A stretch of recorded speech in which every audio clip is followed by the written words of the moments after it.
Umqondisi wezemidlalo kwi-Kaizer Chiefs uKaizer Motaung June uzwakalisa ukweneliseka kulandela ukunqoba kweqembu ngo-2-1. Waphawula ukuthi i-club sisele nesinyathelo esisodwa nje kuphela ngaphambi kokufika esigabeni somkhumulajezi se-CAF Confederations Cup.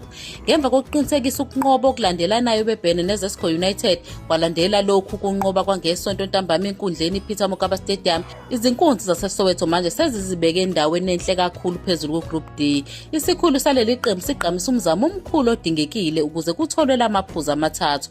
Sivuma ukuthi nakuba indlela yokudlala ibingeyona neze enhle kakhulu emehlweni, abadlali bakhombise ubuntu obudingekayo ukuze bathole lo mphumela.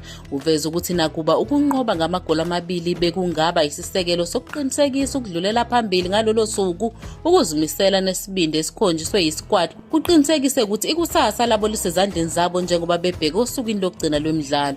Impumelelo enkundleni ibangelwe umzamo ohlanganyelwe ohlanganisa nomoya wokulwa wabadlali, ukulungiselela kwethimba labaqeqeshi kanye nosekelo lwezinto zokusebenza olunikezwe usihlalo nebhodi. Motaung June ugcizelela ukuthi ukuhlelwa kanye namasu okubhekana nalamaqembu aseNorth Africa kudinga ubumbano kuzo zonke izinhlaka ze-club ukuze kuhlangatshezwane nezidingo zohambo lwezikazi kanye nomncintiswano.